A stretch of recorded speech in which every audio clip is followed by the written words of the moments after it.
ಹಣ ಹೊಡೆಯೋದಕ್ಕೆ ರಾತ್ರೋರಾತ್ರಿ ಗಿಡ ನೆಟ್ಟಿದ್ದಾರೆ ಅಧಿಕಾರಿಗಳು. ನೆಲಮಂಗಲದಲ್ಲಿ ಕೆಎಡಿಬಿ ಅಧಿಕಾರಿಗಳು ಇಂಥದ್ದೊಂದು ಗೋಲ್ಮಾಲ್ ಮಾಡಿದ್ದಾರೆ. ಕೆಎಡಿಬಿ ಗೋಲ್ಮಾಲ್ನ ಎಕ್ಸ್ಕ್ಲೂಸಿವ್ ಸುದ್ದಿ ನೀವು TV9 ನಲ್ಲಿ ಗಮನಿಸಬಹುದು. ನೀವು ಕೂಡ ಅಲ್ಲಿ ಇಲ್ಲಿ ಕೇಳ್ತಿರ್ತೀರಾ, ಈ ರೋಡ್ ವೈಡ್ನಿಂಗಿಗೆಲ್ಲ ಜಾಗವನ್ನೆಲ್ಲ ವಶಕ್ಕೆ ಪಡೆಯುವಂತ ಸಂದರ್ಭದಲ್ಲಿ ಈ ಬೆಳೆ ಆಧಾರದ ಮೇಲೆ ಹಣವನ್ನ ಕೊಡ್ತಾರೆ. ಇಲ್ಲೂ ಕೂಡ ಅಷ್ಟೇ, ಕೆಎಡಿಬಿ ಯಾವ್ದಾದ್ರು ಭೂ ಸ್ವಾಧೀನ ಮಾಡುವಂತ ಸಂದರ್ಭದಲ್ಲಿ ಬೆಳೆ ಆಧಾರದ ಮೇಲೆ ಹಣ ಕೊಡ್ತಾರೆ. ನೀವು ಇಷ್ಟು ದಿವಸ ಕೇಳ್ತಿರ್ತಿದ್ರಲ್ಲ ಗೋಲ್ಮಾಲ್ ಆಗ್ತಾ ಇದೆ ಅಂತ, TV9 ನಲ್ಲಿ ಅದನ್ನ ನಿಮ್ಗೆ ಸಾಕ್ಷ್ಯ ಸಮೇತ ನಿಮ್ ಮುಂದೆ ಇಡ್ತಾ ಇದೀವಿ ನೋಡಿ. ರಾತ್ರೋರಾತ್ರಿ ಮಾವಿನ ಹಣ್ಣಿನ ಗಿಡ, ಹಲಸು, ಹುಣಸೆ, ಅಡಿಕೆ ಎಲ್ಲ ತಂದು ಗಿಡ ನೆಟ್ಟಿದ್ದಾರೆ ರಾತ್ರೋರಾತ್ರಿ. ಕಾರಣ ಅಂತ ಅಂದ್ರೆ ಕಳ್ಳೆಕ್ಕ ಕೊಡೋದು. ನೋಡಿ, ಇಲ್ಲೊಂದು 25 ಅಥವಾ ಒಂದು ಎಕರೆಗಲ್ಲ, ಅವಾಗ ಲೆಕ್ಕ ಹೇಳ್ತಾ ಇದ್ರು, ಒಂದು ಎಕರೆಗೆ 120 ಗಿಡ ನೆಡ್ತಾರಂತಾನೆ. ಬಹುಶಃ 15x15 ಅಥವಾ 20x20 ನೆಟ್ರೆ 120 ಗಿಡ ಬರುತ್ತೆ ಅಂತ ಕಾಣಿಸುತ್ತೆ ಒಂದು ಎಕರೆಗೆ. ಒಂದೊಂದು ಗಿಡಕ್ಕೆ 22-25 ಸಾವಿರ ರೂಪಾಯಿ ಅಂತ ಹೇಳಿ ನಕಲಿ ಬಿಲ್ಲನ್ನು ಸೃಷ್ಟಿ ಮಾಡ್ತಾರೆ. ಯಾಕಂದ್ರೆ ಇದು ಮುಂದೆ ಬೆಳೆ ಬರುವಂಥದ್ದು, ಇದು ರೈತರಿಗೆ ಇದರಿಂದ ನಷ್ಟ ಆಗುತ್ತೆ. ಇದೆಲ್ಲ ಕರೆಕ್ಟ್, ನಿಯಮ ಪ್ರಕಾರವಾಗಿ ನಡೀತಾ ಇರುವಂಥದ್ದು. ಆದರೆ ಗಿಡ ನೆಟ್ಟಿದ್ ರೈತರಲ್ಲ. ಭೂಸ್ವಾಧೀನ ಆಗುತ್ತೆ ಅಂತ ಗೊತ್ತಾದ್ಮೇಲೆ ಇದನ್ನ ನೆಡ್ತಾ ಇರುವಂಥದ್ದು ಬ್ರೋಕರ್ಗಳು, ಈ ಕೆಎಡಿಬಿ ಅಧಿಕಾರಿಗಳ ಜೊತೆ ಸೇರಿ. ನೋಡಿ, ಎಲ್ಲ ನೆಟ್ಟಿದ್ದಾರೆ. ಮಾವಿನ ಗಿಡ, ಹಲಸಿನ ಗಿಡ, ಹುಣಸೆ ಗಿಡ, ಸಪೋಟ, ನೇರ್ಲೆ, ಅಡಿಕೆ, ತೆಂಗು, ಈ ಥರದ ಗಿಡ ಎಲ್ಲ ರಾತ್ರೋರಾತ್ರಿ ತಂದು ಇವ್ರು ಹಾಕ್ತಾ ಇದ್ದಾರೆ.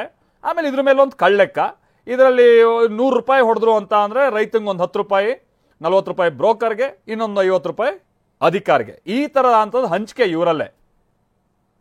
ಇದು ನಾವು ಅಲ್ಲಿ ಇಲ್ಲಿ ಕೇಳ್ಪಡ್ತಾ ಇದ್ವಿ, ಈ ಥರದ್ದು ಗೋಲ್ಮಾಲ್ ನಡೆಯುತ್ತೆ ಅಂತ ಹೇಳ್ಕೊಂಡು ಇವತ್ತು ಸಾಕ್ಷಿ ಸಮೇತ ನಿಮ್ಮ ಮುಂದೆ ಇಡ್ತಾ ಇದ್ವಿ ನೋಡಿ. ಶಿವರಾಜ್ ಕುಮಾರ್ ನಮ್ಮ ಪ್ರತಿನಿಧಿ ಇದಕ್ಕೆ ಸಂಬಂಧಪಟ್ಟಂಗೆ ಮತ್ತಷ್ಟು ಡೀಟೇಲ್ಸ್ ಅನ್ನ ಕೊಡ್ತಾರೆ. ನಮ್ಮ ಜೊತೆಗೆ ನೇರ ಸಂಪರ್ಕದಲ್ಲಿ ಜಾಯ್ನ್ ಆಗ್ತಾ ಇದ್ದಾರೆ. ಶಿವು, ನಾವು ಕೂಡ ಅಲ್ಲಿ ಇಲ್ಲಿ ಕೇಳ್ಪಡ್ತಿದ್ವಿ, ಹೀಗೆ ಸರ್ವೆ ಮಾಡೋ ಸಂದರ್ಭದಲ್ಲೇ ಸುಳ್ಳು ಲೆಕ್ಕ ಬರೀತಾರೆ ಅಂತ ಹೇಳ್ಕೊಂಡು ಅಧಿಕಾರಿಗಳು. ಈಗ ನೋಡ್ರೆ ಸಾಕ್ಷಿ ಸಮೇತವಾಗಿ ನಾವು ನೋಡ್ತಾ ಇದ್ವಿ ಈ ತರದ ದಂಧೆ ಕೆಎಡಿಬಿಲ್ ಹೆಂಗ್ ನಡೀತಾ ಇದೆ.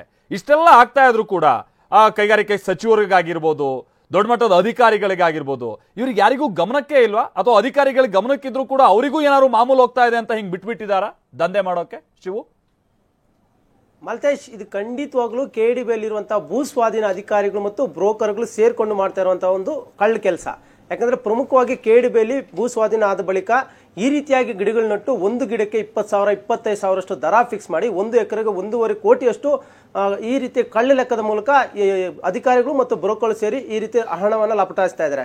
ಇದು ಕೇವಲ ಇವತ್ತು ನಡೀತಾ ಇರುವಂತದ್ದಲ್ಲ, ಕಳೆದ 2-3 ವರ್ಷಗಳಿಂದ ಇದೇ ರೀತಿಯಾಗಿ ಮಾಲ್ಕಿ ಜಮೀನು ಅಂತ ಕರೀತಾರೆ. ಈ ಒಂದು ಹೆಸರಿನಲ್ಲಿ ಅದರಲ್ಲೂ ಪ್ರಮುಖವಾಗಿ ನೆಲಮಂಗಲ ಮತ್ತು ಕೋಲಾರ ಭಾಗದಲ್ಲಿ ಏನಿದೆ, ಈ ಎರಡೂ ಭಾಗಗಳಲ್ಲಿ ಹೆಚ್ಚಿನ ಏನು ಸಾವಿರಾರು ಎಕರೆಯನ್ನ ಕೆಎಡಿಬಿ ಅಕ್ವೈರ್ ಮಾಡ್ಕೊಂಡಿದೆ. ಆ ಒಂದು ಜಾಗದಲ್ಲಿ ಈ ರೀತಿಯಾಗಿ ಸುಳ್ಳು ಲೆಕ್ಕಗಳನ್ನು ತೋರಿಸಿ ಗಿಡಗಳನ್ನ ನೆಟ್ಟಿದ್ದೀವಿ ಅಂತ ಭೂ ಸ್ವಾಧೀನ ಪ್ರಕ್ರಿಯೆಯಾಗಿ ಅವರಿಗೆ ಭೂ ಪರಿಹಾರ ಕೊಟ್ಟ ನಂತರವೂ ಕೂಡ ಈ ರೀತಿಯಾಗಿ ಗಿಡಗಳನ್ನು ನೆಟ್ಟು ಅವಕ್ಕೆ ಪರಿಹಾರ ಕೊಡುವಂತ ಕೆಲಸವನ್ನು ಮಾಡ್ತಾ ಇದ್ದಾರೆ.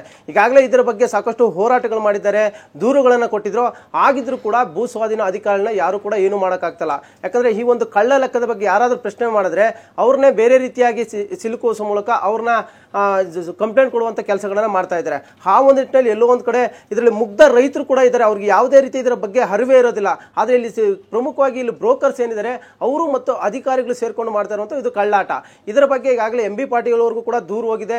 ಸಾಕಷ್ಟು ಬಾರಿ ಅದ್ರ ಬಗ್ಗೆ ಕೂಡ ಇವರು ಕೂಡ ಒಂದು ಸಭೆಗಳನ್ನ ಮಾಡಿ ಅಧಿಕಾರಿಗಳಿಗೆ ಎಚ್ಚರಿಕೆ ಕೊಟ್ಟಿದ್ರು ಕೂಡ ಯಾವುದೇ ಪ್ರಯೋಜನವಾಗ್ತಾ ಇಲ್ಲ. ಇವತ್ತು TV9 ಬೆಳಕು ಚೆಲ್ತಾ ಇದೆ. ಪ್ರಮುಖವಾಗಿ ನೆಲಮಂಗಲದ ಸೋಂಪುರ ಹೋಬಳಿ ಮತ್ತೆ ಓಬಳಾಪುರ ಹೋಬಳಿ ಏನಿದೆ, ಈ ಒಂದು ಭಾಗದಲ್ಲಿ ಸುಮಾರು 100 ಎಕರೆಗಳಲ್ಲಿ ಇದೇ ರೀತಿಯಾಗಿ ಗಿಡಗಳನ್ನು ನೆಟ್ಟು ಪ್ರಮುಖವಾಗಿ ಮಾವು ಮತ್ತೆ ಹಲಸಿನ ಹೆಸರಿನಲ್ಲಿ 20,000ಕ್ಕೂ ಹೆಚ್ಚು, ಒಂದು ಗಿಡಕ್ಕೆ 20,000 ಅಂದ್ರೆ ಒಂದು ಎಕರೆಗೆ ಏನಿಲ್ಲ ಅಂದ್ರೂ 200 ಗಿಡದಷ್ಟು ಲೆಕ್ಕಗಳನ್ನು ತೋರಿಸಿ 1.5 ಕೋಟಿವರೆಗೂ ಬಿಲ್ ಮಾಡಿರುವಂತದ್ದು. ಇದರ ಜೊತೆಗೆ ಇನ್ನೊಂದು ಪ್ರಮುಖ ವಿಷಯ ಅಂದ್ರೆ ಮಾಲ್ತೇಶ್, ಅದೇ ಭಾಗದಲ್ಲಿ ಕೆಲವೊಂದು ಬೇರೆ ಬೇರೆ ಗಿಡಗಳಲ್ಲಿ ಬೆಳೆಯೋಕೆ ಆಗೋದಿಲ್ಲ. ವೆನಿಲಾ ಅಂತ ಗಿಡ ನೀವು ಕೇಳ್ಪಟ್ಟಿರ್ಬೋದು, ಅದು ಊಟಿ ಮತ್ತೆ ಕೊಡಗು ಈ ಒಂದು ಶೀತ ಪ್ರದೇಶದಲ್ಲಿ ಬೆಳೆಯುವಂತ ಗಿಡ. ಆ ಒಂದು ಗಿಡಗಳ ಹೆಸರು ಕೂಡ ನೆಲಮಂಗಲದಲ್ಲಿ ಬಿಲ್ ಮಾಡಿರುವಂತದ್ದು. ಒಂದು ಗಿಡಕ್ಕೆ 13,000 ರೂಪಾಯಿ ಅಂತ ಕೊಟ್ಟು ಸುಮಾರು 50 ಕೋಟಿಗೆ ಹೆಚ್ಚಿಗಾಗಲೇ ವೆನಿಲಾ ಗಿಡಗಳನ್ನ ಬೆಳೆದಿದ್ದಾರೆ ಅಂತ ಸುಳ್ಳು ಲೆಕ್ಕವನ್ನು ತೋರಿಸಿ ಬಿಲ್ ಮಾಡಿದ್ದಾರೆ. ಆದ್ರೆ ಎಲ್ಲೂ ಕೂಡ ವೆನಿಲಾ ಗಿಡಗಳನ್ನ ಬೆಳೆದಿಲ್ಲ. ಯಾಕಂದ್ರೆ ಬೆಳೆಯೋಕೆ ಸಾಧ್ಯ ಇಲ್ಲ ಅಂತ ಕೃಷಿ ಇಲಾಖೆ, ತೋಟಗಾರಿಕೆ ಇಲಾಖೆ ಅಧಿಕಾರಿಗಳು ಕೂಡ ಹೇಳ್ತಾ ಇದ್ದಾರೆ. ಬಟ್ ಇದೆಲ್ಲಕ್ಕೂ ಕೂಡ ಇಲ್ಲಿ ಮಾಡ್ತಾ ಇರುವಂತದ್ದು ಪ್ರಮುಖವಾಗಿ ಭೂ ಸ್ವಾಧೀನ ಅಧಿಕಾರಿಗಳು ಮತ್ತು ಅಲ್ಲಿರುವಂತಹ ಕೆಲವೊಂದು ಬ್ರೋಕರ್ಗಳು ಇದನ್ನ ಮಟ್ಟ ಹಾಕುವಂತ ಕೆಲಸವನ್ನ ಸಚಿವರು ಕೂಡ ಮಾಡಬೇಕಾಗುತ್ತೆ. ಇನ್ನೊಂದು ಕಡೆ ಅಲ್ಲಿ ಸಿಇಒ ಅವರು ಕೂಡ ಇದನ್ನ ಮಟ್ಟ ಹಾಕುವಂತ ಕೆಲಸವನ್ನ ಮಾಡಬೇಕಾಗುತ್ತೆ. ಇಲ್ಲದೆ ಆದಲ್ಲಿ ಕೆಡಿಬಿಗೆ ನಿಜಕ್ಕೂ ಕೂಡ ಒಂದು ದೊಡ್ಡ ಕೆಟ್ಟ ಹೆಸರು. ಯಾಕಂದ್ರೆ ಭೂ ಪರಿಹಾರದ ಹೆಸರು ಅಂದ್ರೆ ಕೆಡಿಬಿ ಇಂಡಸ್ಟ್ರಿಯಲ್ ಏರಿಯಾವನ್ನು ನಿರ್ಮಾಣ ಮಾಡುವಂತ ಸಂದರ್ಭದಲ್ಲಿ ರೈತರಿಂದ ಭೂಮಿಯನ್ನ ಖರೀದಿ ಮಾಡುತ್ತೆ, ಕೋಟಿಗಟ್ಟಲೆ ಭೂ ಪರಿಹಾರವನ್ನು ಕೊಟ್ಟಿರುತ್ತೆ. ಅದಾದ ಬಳಿಕ ಬೆಳೆ ಪರಿಹಾರ ನಮ್ಮ ಅಲ್ಲಿ ಗಿಡಗಳಿದ್ದು ಅನ್ನೋ ಹೆಸರಲ್ಲಿ ಮುಂದೆ ಬಂದು ಮತ್ತೊಂದಷ್ಟು ಬ್ರೋಕರ್ಗಳು ಸೇರ್ಕೊಂಡು ಈ ರೀತಿಯಾಗಿ ಹಣವನ್ನ ಹೊಡಿತಾ ಇರುವಂತದ್ದು ಮಾಲ್ತೇಶ್. Thank you Shivraj.